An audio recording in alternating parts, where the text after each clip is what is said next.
Back once again in the heart of Bangsa for a brand new episode of Gadget Nation, and me, Adam Carruthers, Coffee, exactly where we were last week. And I'm very excited because I like watching extreme sports. So we've got our hands on a gadget which will help you to record all of your extreme sporting activity with a very mysterious and very good-looking reviewer.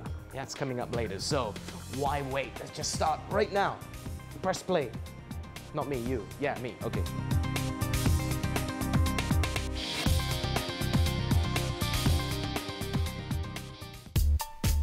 BlackBerry 10 operating system has finally been unveiled. The new operating system, which will be available on the BlackBerry Z10 and Q10 handsets, is perceived as an attempt to satisfy the needs of BlackBerry's existing business user base, while also to users who may have already migrated to iOS or Android. The Z10 is an all-touch handset, while the Q10 is sported with a QWERTY physical keyboard that many BlackBerry users demand. While we can see that BlackBerry 10 focused a lot on the swiping gesture, including the ability to switch between applications with the swipe of a thumb, one standout feature is BlackBerry Balance, the dual persona mode.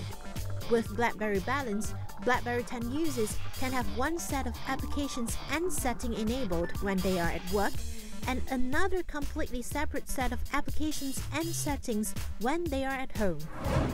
A software platform or operating system is only as good as the content that lies within. And Research in Motion is trying to be aggressive in strengthening the content in the App Store in that aspect. Its Portathon contests have offered developers financial incentives to port their applications to BlackBerry. And Research in Motion has successfully accumulated BlackBerry 10 App Store with over 70,000 applications in time for the launch, including applications like Skype, Facebook, Twitter, Foursquare, and Angry Birds. The experience of test driving a new vehicle is desirable.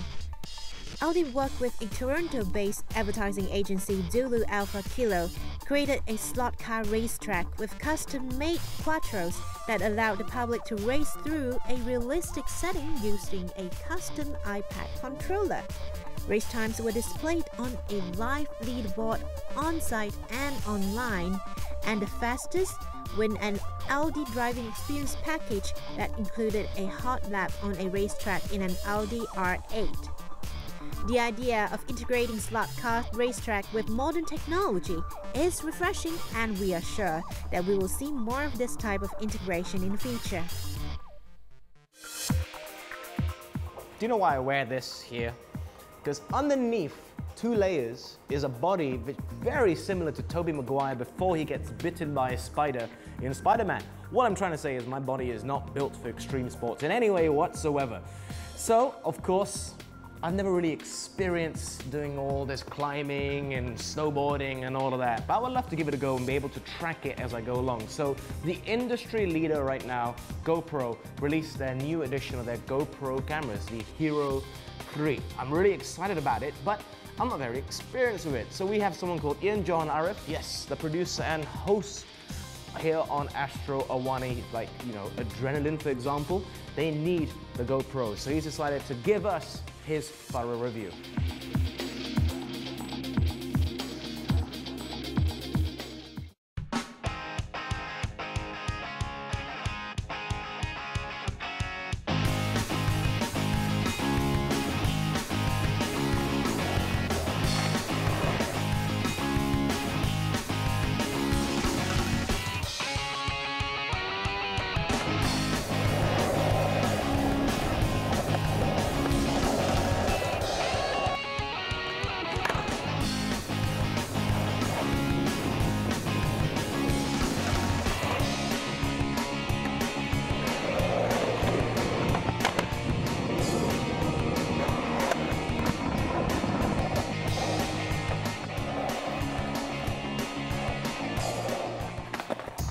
Hi, you're watching Gadget Nation with me, Johan Ariff. I'm sorry because Adam C is no longer with us. And what do you mean that's no right. longer with you? Hey, Adam. I'm right here. I'm wearing orange. How could you not see me? Because I'm colorblind. Okay, fair point, fair point. Now, Okay. thank you very much for coming here on his day off, I might add, to talk about something specific, the Yes. GoPro Hero 3. Yes. So obviously, if you watch any sort of documentaries or sports-based programs, more reality than anything else, you would have seen the usage of a GoPro previously. They are the industry leaders in terms of shooting out here with a very practical and durable device. So if you've never heard about it, we're going to talk about it now, the latest edition. Now this is the GoPro Hero 3. Firstly, Yes. what is the difference between the 3 and the previous models? Maybe the biggest difference if you are buying a Hero 3 Black Edition, which you can shoot 4K Ultra HD film, Okay. and maybe 1080p for 60 frames per second, Okay. and 720p for 60 frames per second. And more than that, now you can shoot at 120 frames per second. In 720p. Yes.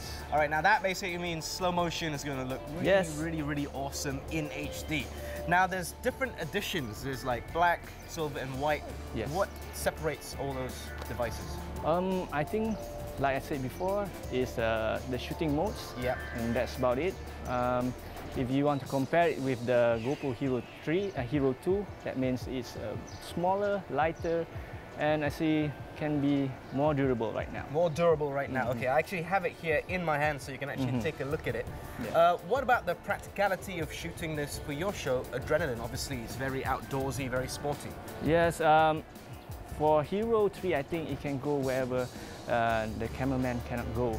Actually, basically, I just put it under my skateboard or put it on a helmet so you can get a point of view of the rider, what he's doing. That's about it, I think. That's about it right there. And of course, you can wear it on your chest. Yes. There's accessories, right? Yeah, there's a lot of accessories. You have chest tee. You can put it on your bike, like I use for the BMX. All sorts of practical uses. Yes, yes. What about some of the other features? Because now Wi-Fi inbuilt, how does that help you in terms of shooting? Just like the Hero 2, you can actually control it with your phone. You can actually do a preview on your phone so that you don't need a LCD backpack. So actually, it's another accessory that will cost you extra. But for now, you can the improved feature that you can actually see it with your Android or iOS phone Device, just device. like that. Yes. That is absolutely awesome. What about stuff like the battery life, etc.? Does it last for you when you're shooting? The only setback is the battery. The standard battery could only last you maybe not more than 1.5 hours. So you need an extended battery that will give you extra 2 hours. That's a setback because if you put in a 32GB as mini SD, you can shoot up to 4 hours. So you need extra batteries for that. Up to 4 hours in what setting? In what shooting? 1080p. So full HD. Still shoot for 4 hours. 4 hours, yes. Interesting. And for the TV production side, is it easy to get the files, and obviously the quality is there already, right? Because you edit your own show. From my experience, I use a 2.1 GHz i7 Intel Pro processor. So I think it should be no problem if you have more excellent processor than that. All right, well, there's all sorts of specs about this which sets it apart from his predecessors. I'm very excited. So we're gonna try to strap this onto him and just start filming around the skate park here in Putrajaya. Thank you very much, though, for coming here today on your day off, and I really look forward to seeing exactly what this produces. All right.